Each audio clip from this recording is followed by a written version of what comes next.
L'actualité la plus brûlante offre un terrain d'envergure à la réflexion philosophique. C'est ce terrain que je voudrais me contenter d'explorer ici. Actuellement, plus que jamais, un paradoxe nous saute à la figure comme une grenade dégoupillée. C'est l'écart, abyssal au niveau des pouvoirs politiques, entre deux faits simultanés et omniprésents. Un discours pastoral de la protection de la santé publique, distillant dans tous les espaces médiatiques, de transport ou de réunion, les injonctions élégiaques de la lutte épidémiologique et du respect de l'intérêt collectif en temps de risque pandémique.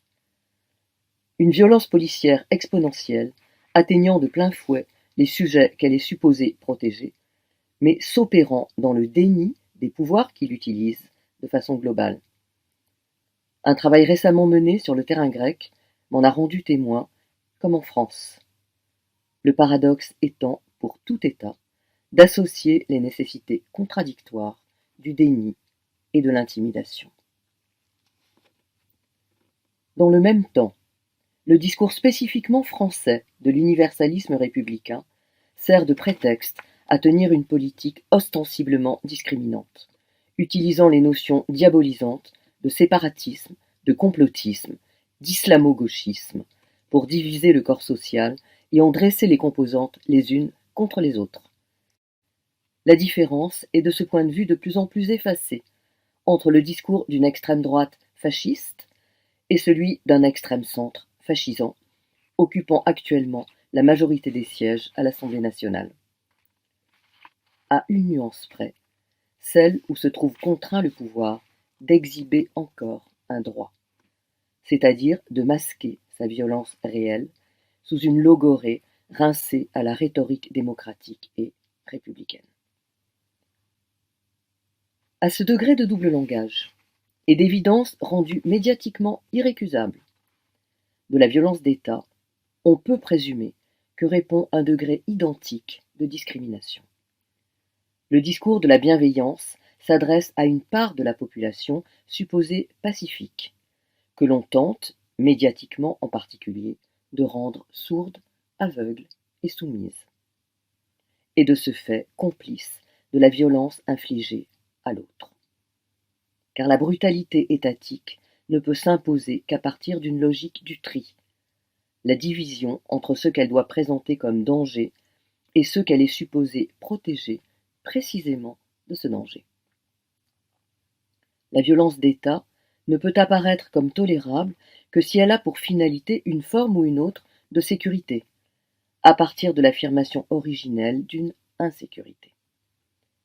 L'essence du discours sécuritaire est dans cette pensée profondément discriminante, à laquelle la discrimination est nécessaire pour produire mécaniquement un discours pastoral. Approchez-vous d'une manifestation et vous serez contaminé par le virus de la colère et de la protestation.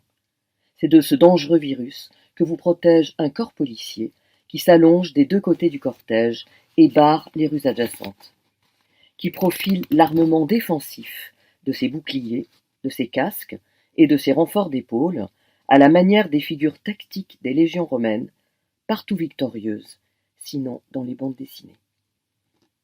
Et prépare, dans le même temps, l'armement offensif de ses matraques, de ses grenades lacrymogènes et lanceurs de LBD regroupés devant les chars d'assaut de ses canons à eau. Il n'y a plus alors la moindre commune mesure entre une foule bigarrée, multiple, protestataire et désarmée, et un corps militaire en nombre quasi équivalent, discipliné, suréquipé, surentraîné et surarmé.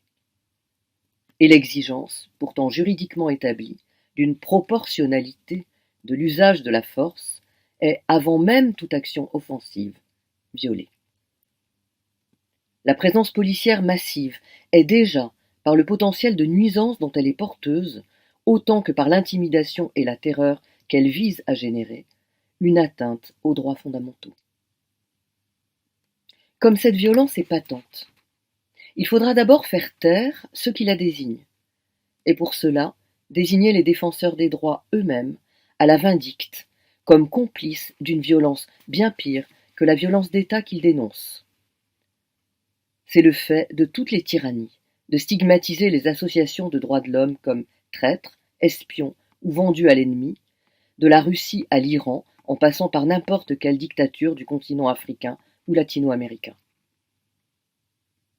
Un épisode récent s'en est cependant déroulé en France, en plein cœur de l'Assemblée nationale, le 24 septembre dernier, sous l'égide du président de la mission d'information sur l'émergence du racisme et les réponses à y apporter. Il a en effet attaqué de plein fouet Daniel Lochac, juriste et militant du GISTI, groupe d'information et de soutien des immigrés, créé en 1972, qui avait été pourtant appelée en tant qu'experte, qualifiant avec une violence hallucinante son association et elle-même de vengeresse, de menace pour l'ordre républicain et de séparatiste, sans susciter la moindre réaction des quelques rares députés présents à l'audition. L'accusation de séparatisme est ainsi devenue l'antienne d'un pouvoir discriminant, brandi pour protéger ses propres valeurs ségrégatives, paré du manteau de cour de l'unité républicaine. Tout comme l'accusation de violence, portée contre les manifestants ou contre les habitants des quartiers populaires, n'a pas d'autre but que de justifier, quand elle ne peut plus être masquée, la réalité structurelle et non pas occasionnelle de la violence policière. Il va de soi dans ces conditions que l'appropriation de l'appellation républicaine, hautement revendiquée comme une AOC par les partis plus ou moins récents qui en ont pris le titre, signifie tout simplement la confiscation de la chose publique au profit d'une direction politique coupée de ses bases populaires et de son assise légitime. Mais, au-delà de cette spoliation, elle signifie que ces bases et cette assise sont exclues de facto de tout espace de décision possible, renvoyés à n'être que les objets de mesures économiques destructrices du lien social, dont les seuls sujets sont une caste de technocrates aux mains de puissances financières, et de plus en plus dépendants, pour leur survie politique, de l'intimidation policière. Que signifient dans ces conditions des mesures de santé publique édictées par les auteurs mêmes de ces violences? Et en quoi peuvent-ils paraître légitimes pour les imposer? De fait, elles seront, elles aussi, imposées par la menace policière. Celle de l'amende pour non-respect du confinement, du couvre-feu, mesure de guerre, faut-il le rappeler, de l'autorisation de sortie, du port du masque. Rappelons que c'est ce prétexte qui a poussé des policiers à entrer récemment de force chez un producteur de musique racisé pour le tabasser et l'insulter. Que signifie en particulier qu'on puisse, en pleine pandémie, continuer à envoyer massivement en centre de rétention administrative, dans des conditions de promiscuité et d'absence d'hygiène reconnues, des migrants qui y seront nécessairement exposés de plein fouet à la contamination et en deviendront à leur tour vecteurs sur un territoire ou sur un autre? Que signifie, dans ce contexte économique, de poursuivre une politique de surpopulation carcérale? Et que signifie, dans le même temps, les fermetures de lits d'hôpitaux et les suppressions de postes soignants, conduisant à l'engorgement des services et au retard de soins? Que signifie, enfin, d'infliger intentionnellement des blessures et des traumatismes de plus en plus nombreux à une population dont on prétend protéger la santé? Et à ceux-là même qui la protègent, puisque les street medics subissent gazage et tabassage. De fait, la question des violences policières est devenue un vrai problème de santé publique, au sens le plus littéral comme au sens le plus symbolique. Elle engage, entre autres sur ce plan, la question des libertés. Il y a un véritable terrorisme de ces violences qui dissuade physiquement non seulement de manifester, mais même d'approcher d'un lieu de manifestation ou tout simplement de se manifester. La question des discriminations, elles sont massives dans les quartiers populaires issus de l'immigration, entre guillemets, où elles font des ravages physiques et mentaux par l'omniprésence de ce corps policier issu de la violence postcoloniale que constituent les brigades anticriminalité. La question de la collusion judiciaro-médicalo-policière sur le comportement des services d'urgence et des services hospitaliers quant au constat de tabassage souvent non dressé et aux certificats refusés aux victimes. La question de l'omerta et des pressions exercées sur les soignants pour qu'ils se taisent devant l'évidence d'abus de droit dont ils pourraient être témoins. La question, de plus long terme, des suites et conséquences de ces violences. En termes de toxicité individuelle et environnementale, les tirs massifs de grenades issus des gaz de guerre sont un facteur évident de pollution atmosphérique, à l'origine de troubles respiratoires, oculaires et même, comme ça a été montré récemment, menstruels chez les femmes. En termes de létalité, qui établit le nombre de maladies et de morts des suites de ces violences, non seulement à court terme, mais à très long terme, voire sur des dizaines d'années, dégénérescences cancéreuses à la suite des impacts, entre autres. En termes de traumatisme psychique, cauchemars, troubles du sommeil, troubles relationnels, décompensation psychique. Ceux qui les ont subis et qui ont le courage d'en attester parlent de vies brisées ou considérablement dégradées. Il semble qu'au niveau médico, psychiatrique et plus généralement soignant, un quadruple travail soit à faire. De mise en évidence des conséquences en termes de santé publique, d'appel à la responsabilisation des soignants, de dénonciation des collusions judiciaro-médicalo-policières, de soutien aux professionnels soucieux de refuser et de dénoncer ces pratiques, qui existent et sont certainement plus nombreux qu'on ne peut en témoigner. En juillet 2018, j'ai été appelé, en tant que témoin de moralité, par un ami racisé, au tribunal de grande instance de Paris, celui-là même où le policier Ammar Ben Mohamed a dénoncé les exactions racistes commises par ses collègues et s'est trouvé pour cette même raison ostracisé. Là, j'ai vu les formules de la Déclaration des droits de l'homme et du contrat social de Rousseau ornant les murs inondés de lumière.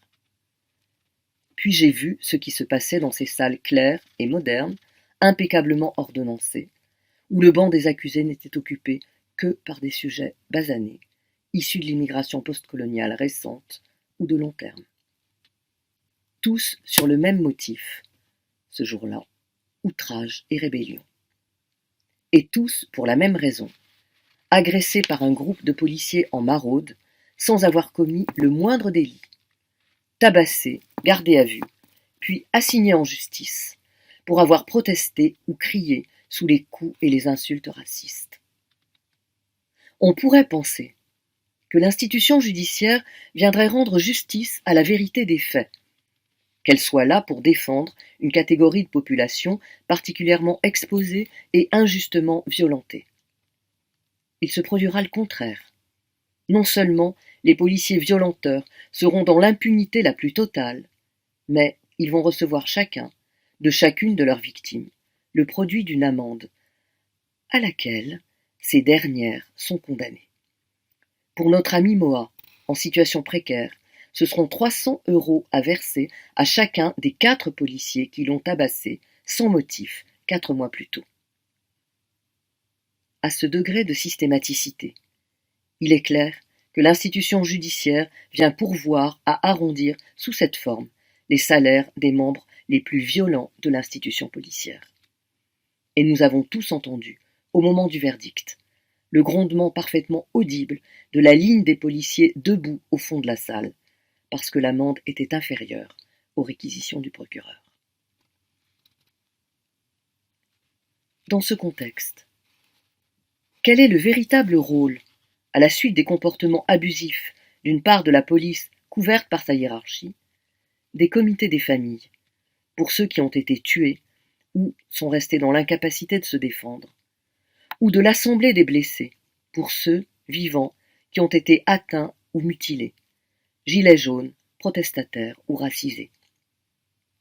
Leur présence offensive signifie qu'ils sont aussi les experts de ces politiques mortifères, experts en particulier de la collusion entre pouvoir policier, pouvoir médical et pouvoir judiciaire. Experts des mensonges d'État qui font obstruction aux constats médico-légaux ou les falsifient, qui refusent l'audition des témoins directs et ne considèrent comme valables que les témoignages des criminels eux-mêmes, ou des représentants d'un corporatisme qui les défend. Ceux qui ont survécu à l'assassinat de leurs proches par la police, ou survécu à leurs propres blessures, ne sont pas seulement des survivants ou des victimes, mais d'abord des acteurs de leur propre histoire et d'une histoire collective. Ils sont devenus des penseurs des modalités de la violence policière, de ses collusions médicales ou judiciaires et de l'acharnement des pouvoirs au silence. Et ce faisant, ils sont d'authentiques soignants d'un corps social défiguré. Surtout, avec le soutien de ceux qui contestent leur propre hiérarchie policière, judiciaire ou médicale, et qui en ont le courage. Ils sont les plus authentiques défenseurs d'une république digne de ce nom, à l'encontre du séparatisme d'État. De fait, la question du racisme se pose dans sa dimension structurelle, au niveau de l'institution policière comme à celui de l'institution judiciaire, et de ses collusions avec l'institution médicale. Mais, par la montée en puissance des violences policières, elle est désormais liée à celle des protestations sociales. C'est cette articulation que la lutte contre les lois sécuritaires, dans toute son historicité, nous pousse à explorer de façon solidaire.